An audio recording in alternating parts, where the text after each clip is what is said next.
if they expect me to walk away from Luton with nothing, I'll make very sure there's nothing to walk away from.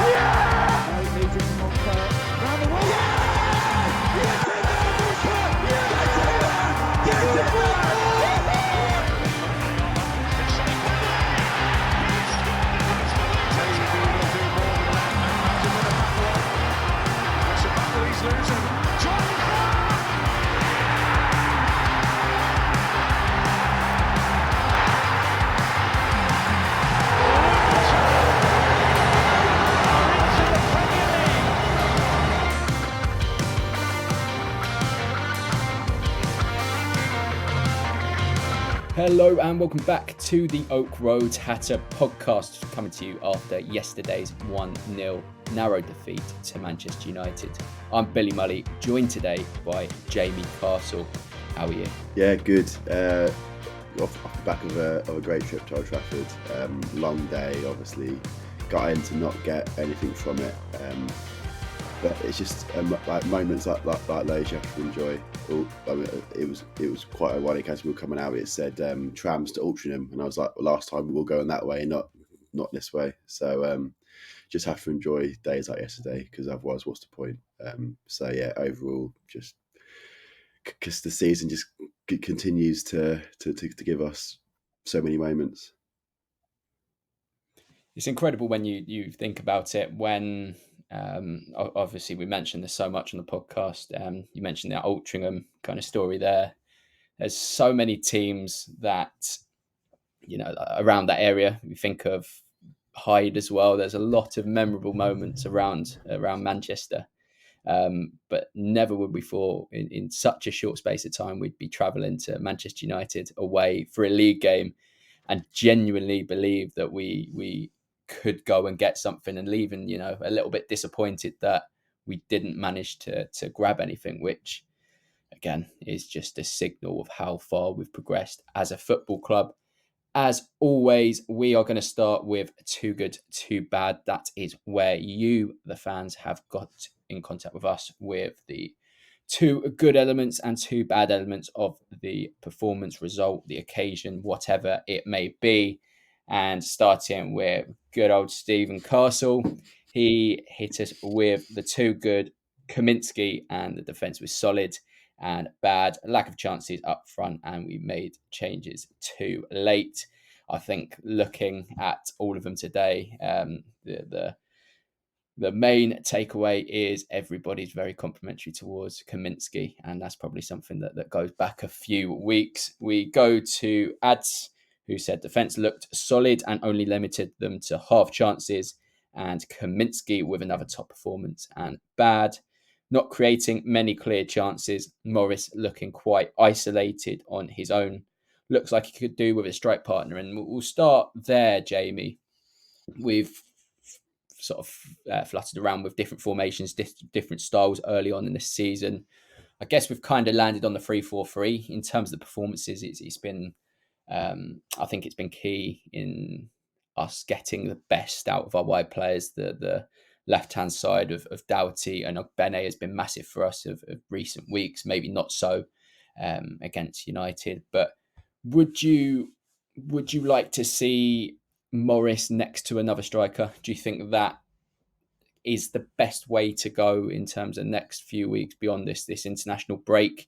I think that's been a fairly common comment that Morris hasn't had anybody too close to him in certain games, especially when we've had to defend quite deep. Or do you think this 3-4-3 is the way we continue to go? Or is there, you know, potential for whatever the game is, it will have its individual plan? It's a really difficult line to sort of tread, because we've played this 3-4-3 now for 2 games against sides that are in and around the top 6, and we were almost perfect against Liverpool for 95 minutes. We were perfect, and then just a moment means that they got the equaliser.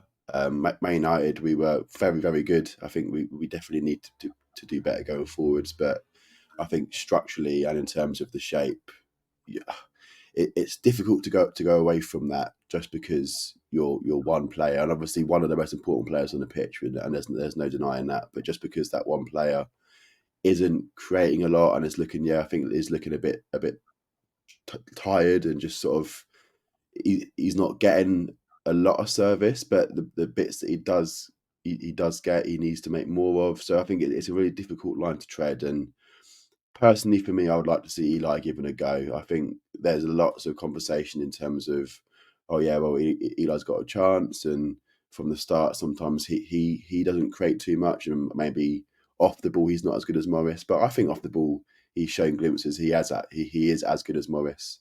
The chances that he has had, he creates a lot out of nothing. I mean, the goal against Forest, just the way he can bring it down, one touch, bang, equaliser.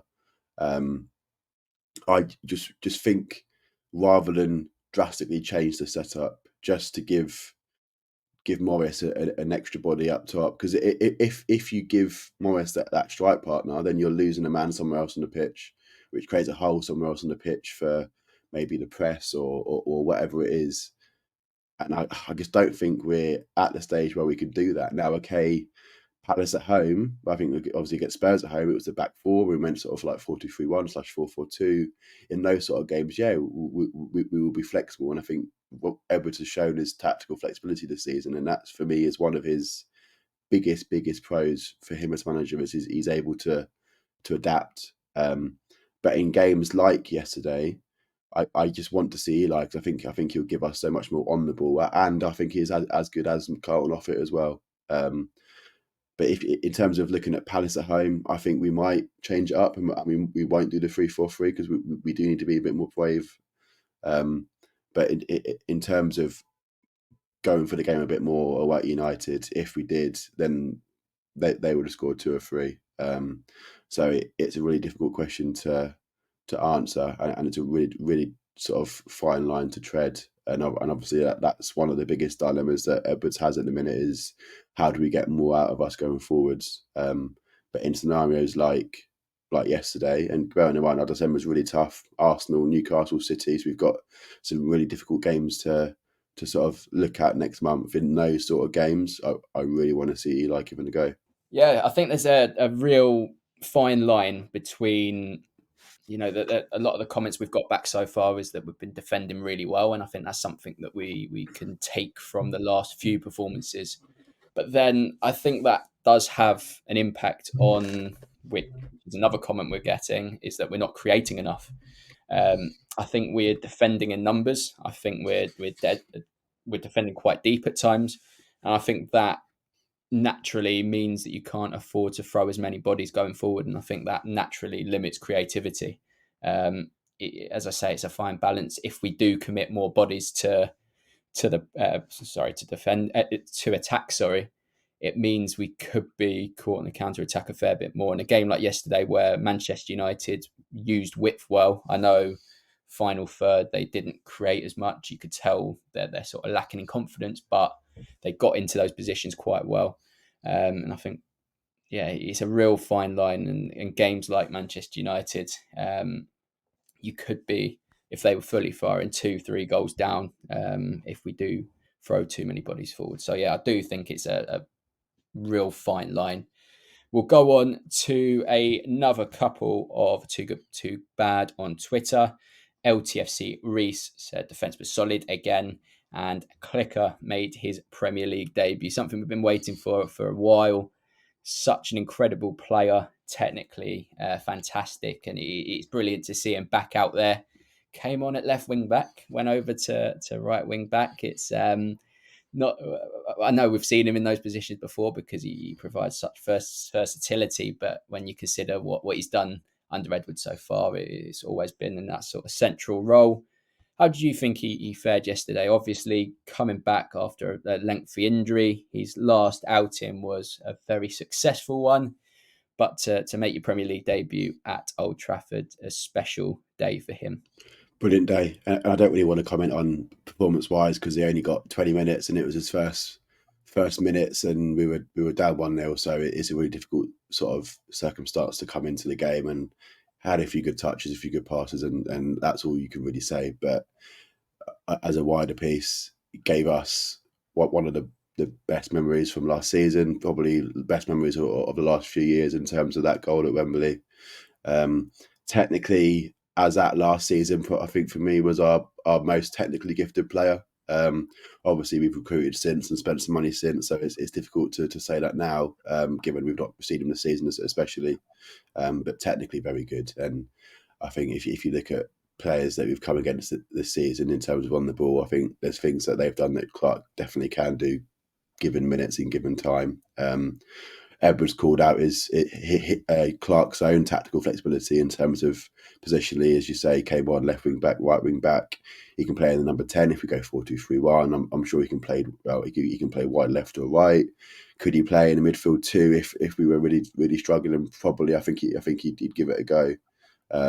So probably everywhere bar centre half, given his height, really is where he can play. So yeah, he's an excellent player for us, and I think it's a massive boost to get him back, especially in sort of in moments where you're struggling with injuries. And I mean, like Doughty came off because he just looked dead on his feet, cramp. I mean, he runs for virtually 70 minutes, and then it just needs to come off because he gives it his all. So in moments like that, to have an extra player that can just give you that fresh impetus with sort of 15 to go is massive. And hopefully in time he can prove what we know he can do from the start. And if he does, he's a great player for this level.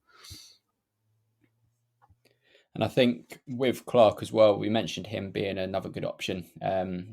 Mentioned the flexibility there. I think he's another player that once he gets fully fit, because of course that was his first minutes in a Luton shirt since being out for a fair while. Once he tactically adapts, once he gets back to full fitness, I think he could be quite key on the counter attack. We mentioned Lokonga, the influence he had of breaking quickly, seeing things early.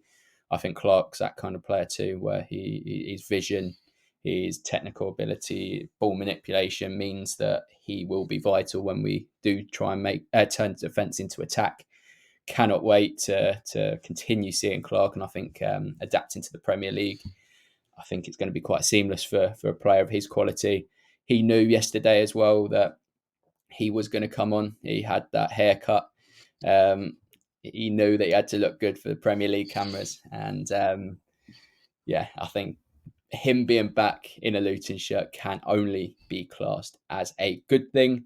In terms of LTFC, Reece is too bad. Conceded a scrappy goal and didn't create enough chances. Of course, that goal was difficult to concede. We'll go on to that further in our own analysis.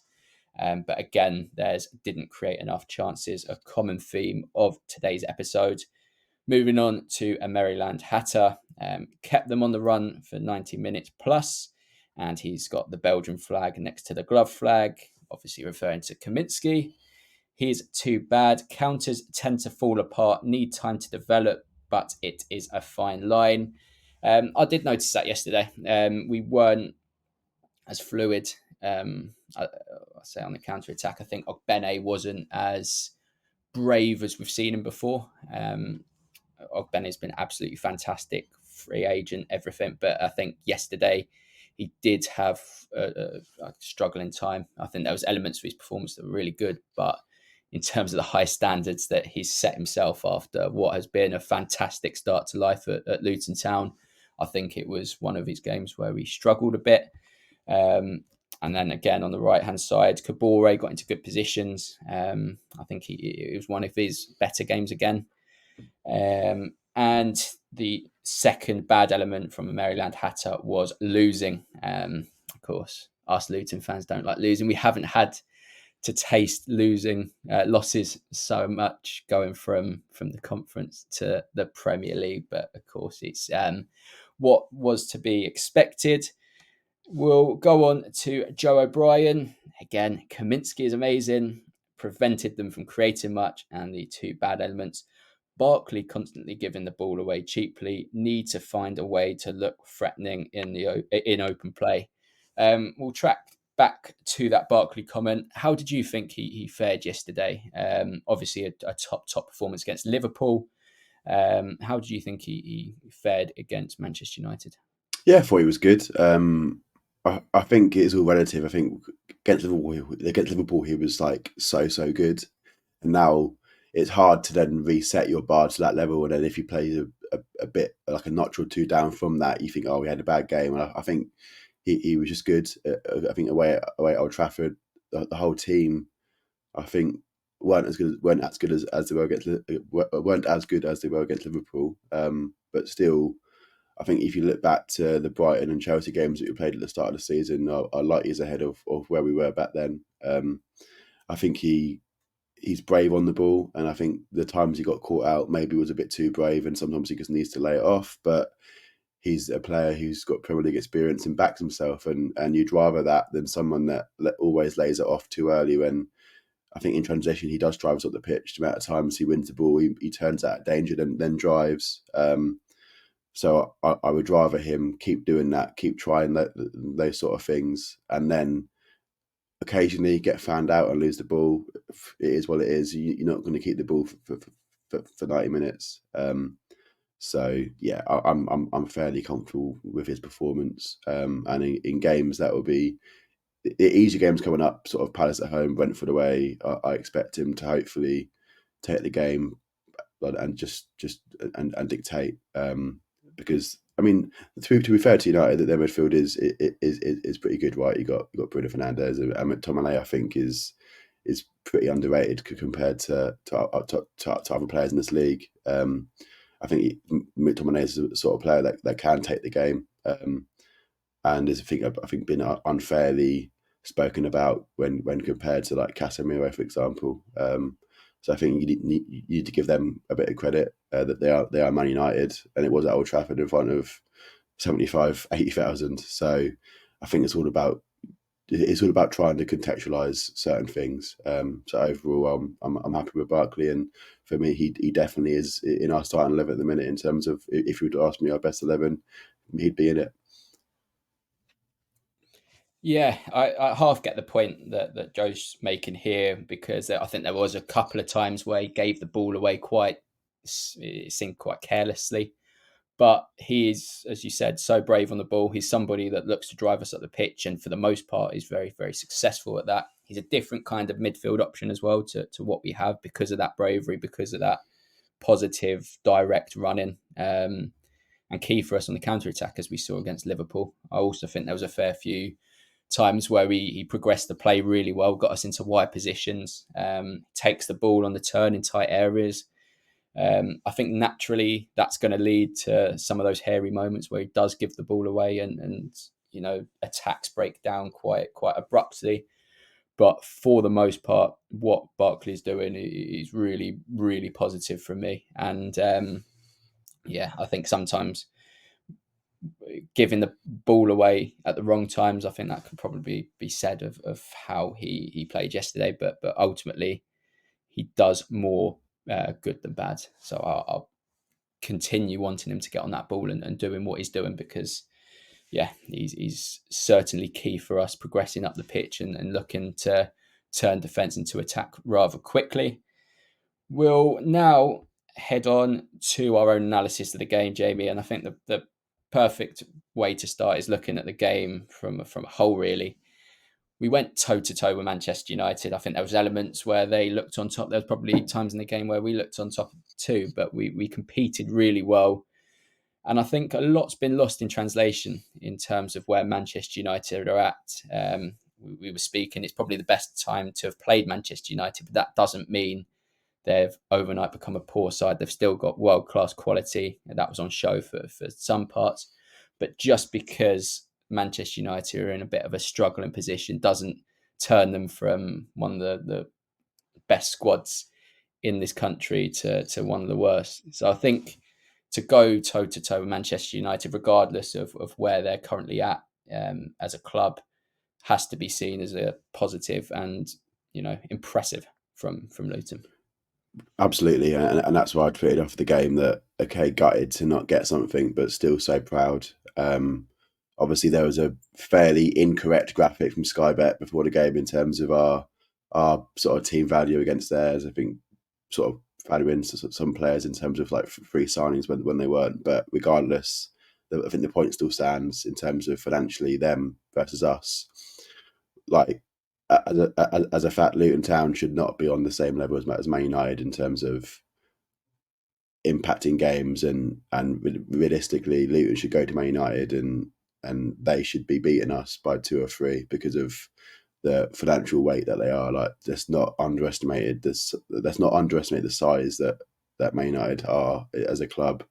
But we went there, and okay, first 15 minutes it was tough. Probably 2 clear chances in terms of the ball in behind to Rashford that they got crossed into Højlund, and was the fantastic save from Kaminsky again. And then the second one where the ball went through to Garnacho and just sort of put him off. Like they're the 2 chances that you probably think, yeah, that should be 2-0. But we stayed in it, and don't underestimate the mental strength of those lads out with the pitch to go through that tough spell. And I thought for the second half of the first half, we were the better side in terms of winning the ball back fairly hard at the pitch, turning it over, transitioning up the pitch and creating chances. And for as much as we could have said that they could be 2-0 up, we should have been 1-0 up when Carlton Morris sort of got that header, and it was a great save from Onana. So the mental strength to, as you say, go toe-to-toe with Man United. Yes, a good time to play them, but they're still not saying that they're a bad side. They went to Copenhagen midweek, and I didn't watch it, but all the pundits are saying that that's the best they played this season. Went 2-0 up, and if it weren't for a red card, they would have gone on to win it at Cantor against, okay, not a massive European side, but Copenhagen have a lot of history. They're still in the Champions League for a reason. Multi-time Danish champions. So, like, for them to go away to them midweek in Europe and play as well as they did, like, they're still on their day a very, very good footballing side.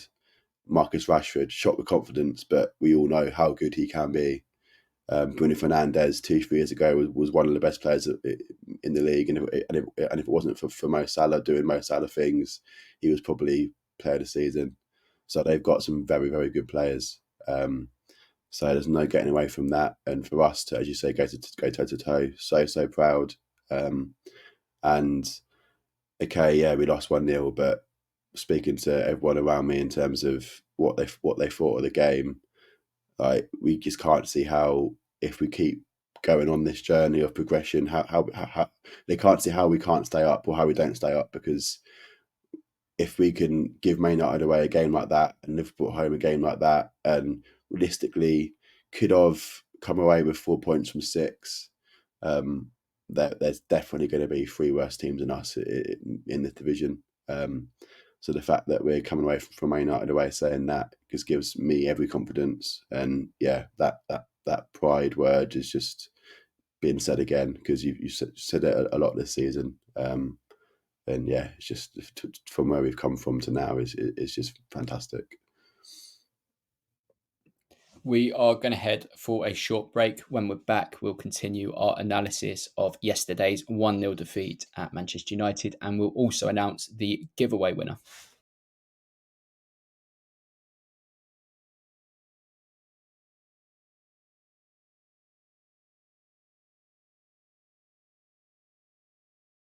We are back for part 2 of today's episode, and of course, as we've alluded to for the last few weeks now, I think since we announced it, we will be confirming who has won the latest ORH giveaway. We've drawn it out of the hat, and we've got a person ready to contact. So yeah, stay tuned to the end of our analysis of this game, and we will confirm who has won the latest giveaway. Jamie, going back in the deep end of yesterday's 1-0 defeat to United, we've spoken so much and we've reflected so much about where we've come from. But I think, we've reflected where we come from in terms of, obviously, 10, 11 years we were playing non-league football. But I think it's also important to reflect how far we've come from since those first 2 games of the season. And, game by game, our defensive play, our ability to win duels, I think our intelligence of when to press, when to sort of deploy a bit more of a low block. I think it's all there to be seen. And we've mentioned Manchester United being starved of confidence at the moment, but I think we also played a massive part in really frustrating them yesterday, because we were defensively resilient, we were tactically intelligent. So I think when you compare that to the first 2 games of the season, there's vast improvements that have been made. Yeah, spot on. And I said earlier in the pod, if you compare the performances against Liverpool and Man United to the ones against Brighton and Chelsea, it's light years ahead. I think just that footballing brains that the players are developing in terms of at this level, because they had it basically nailed down at the Championship in terms of how to play and just the all-round tactical game, but they've had to almost relearn again. A lot of talk about how fast this league is, but they're adapting so well. Not just the players we've signed, but the players we've brought with us. You think Kabore first Premier League minutes in terms of the last 3 games, fresh off an injury, but has slotted in seamlessly. Tom Lockyer, first few weeks, I think made a few mistakes and was a bit naive, but as we're developing through the season, I think he's getting better and better. You've got Nakamba, who has played in the Prem before, but I think first few games was probably a bit lost at times, and there's probably a lot to say that he wasn't supported as much by sort of Pelly and stuff in the midfield. But now he's in a tactical shape where he's excellent. He's turning over so many balls for us. So yeah, all round, just so proud of the team. Tactically, Rob Edwards has us spot on, and you can see the work that is going in on the training pitch with sort of Rob and his entire coaching team.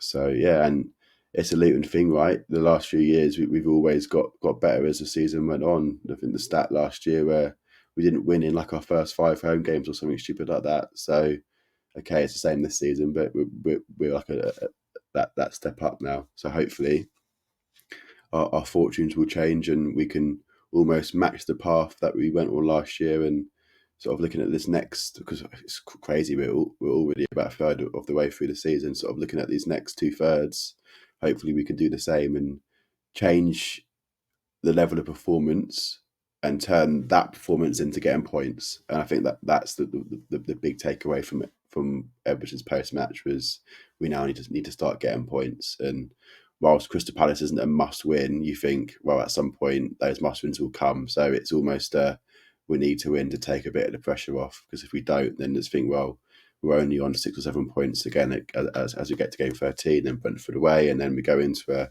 really tough December. So just to take the pressure off, sort of Palace at home is huge, and 3 points in that game, is almost needed. So yeah, I guess we're doing well. Performances are getting really good, but we now need to start getting points. It's interesting because the last 2 performances against teams that we know will finish high up in the Premier League have been good, and obviously we got a point against Liverpool, but a lot was made at the start of the season about Luton Town's chances of survival will be based around how well they do against the teams around them. But if we can continue to add this element of picking up points like the one against Liverpool, if we would have got a point yesterday, do you think that could be the difference between us staying up and going down? Our ability to grind points out against teams that are considered the best in the division, because we have shown this defensive resilience.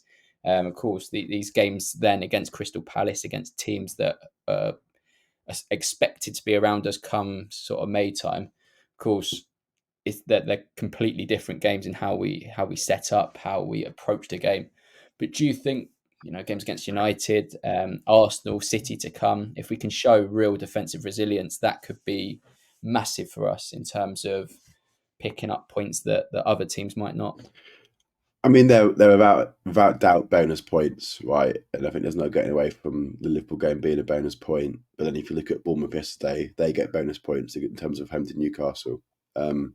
So I think a lot of teams will get quote unquote bonus points, but for me the difference would always be the games against Burnley, the games against Wolves, the Fulham's away. They're the difference. If we hold on against Burnley and don't lose, if we nick a win against Wolves, if we don't lose against Fulham, for me that's the difference. And I think it's those margins in games that we now need to turn. I don't want to walk away from the Palace game having been 1-0 up and then concede late on to make it 1-1, or being on top in the first half, going 0-0, and like the Wolves game, they come out, nick a goal, 1-0, and then we get back to 1-1. But it's a point. But I want to talk about a Palace game where, okay, it's a really tough game. It's again toe to toe, but we come away 1-0, 2-1 winners because Palace had chances, we had chances, but we are on the right side of margins. So that for me is a difference. And then Brentford away, same thing. I don't want to dig in against Brentford like we did away at Fulham and then concede a sloppy goal and lose 1-0. If we dig in, Brentford away, can't quite win it, but come away over 0-0, you think, okay, fine, that's a point. The next one. It's for me that they're the moments that are going to decide our fate. So for me, if we're on the back of Palace and Brentford and we get 4 points, I think happy days. That for me is the margins changing, and is the sort of the evidence that points to us staying up in this league.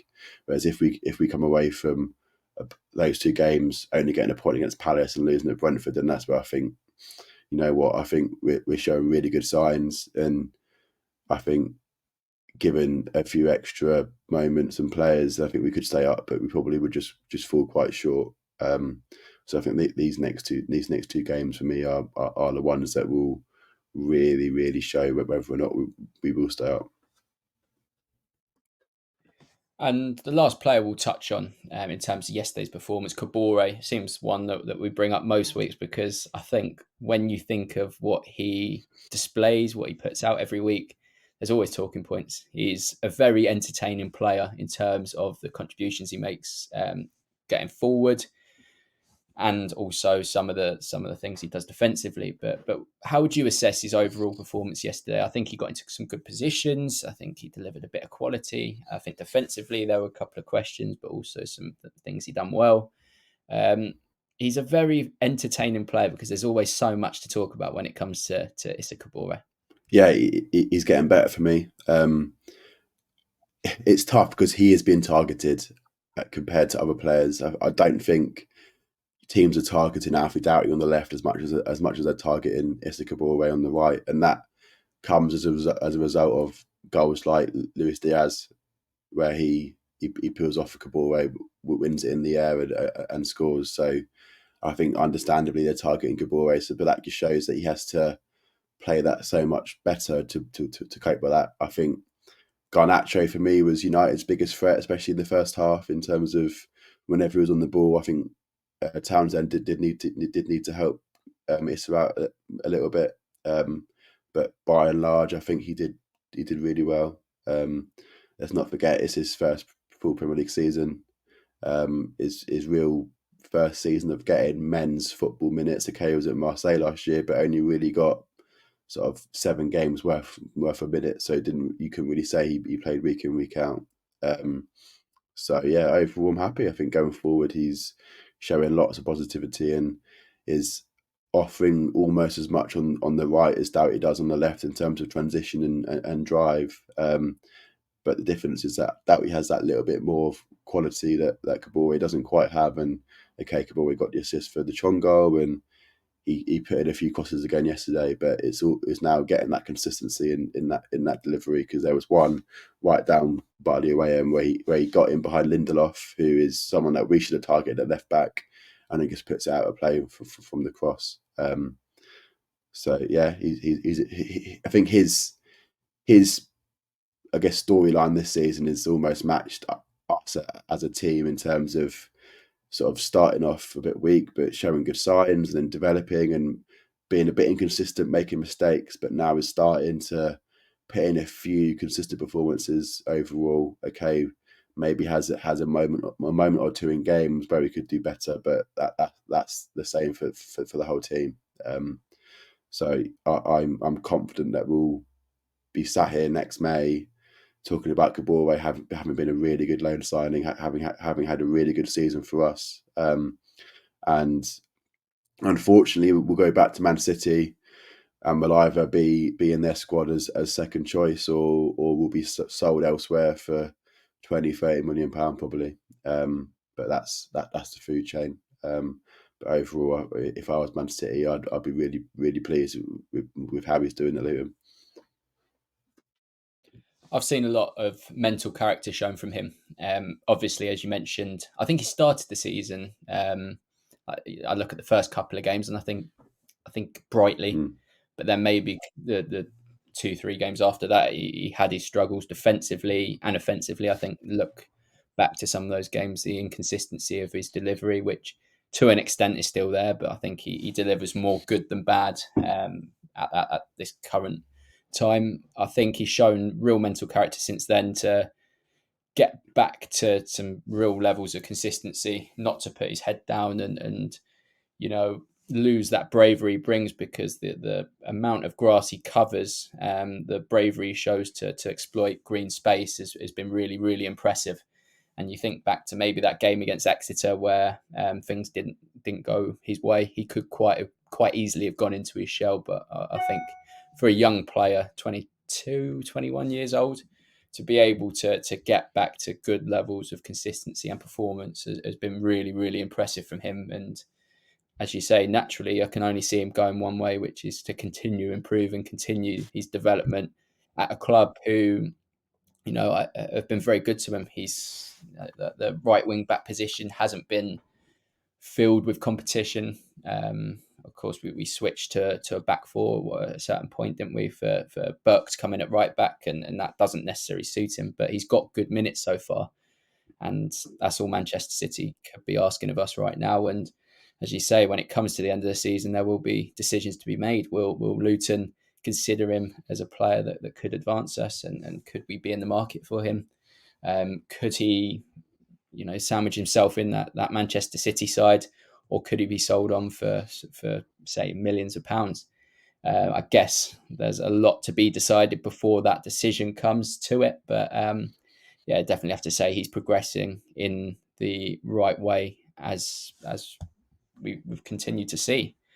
We'll now go on to who has won the giveaway. I think it's been a month now that the giveaway has been live. Many of you have got involved. Many of you subscribed to Oak Road Hatter on the YouTube channel. So a big thank you to those of you who have done that. So in terms of who's won the giveaway, the YouTube handle is at G334HOA, which the underline is JP Walker. So big congratulations to JP Walker, who has won himself 23-24 shirt of his choice. He's also won the CFAX mug, the 22-23 playoff final CFAX mug, and he's also won the free designs from Matthew J. Wood.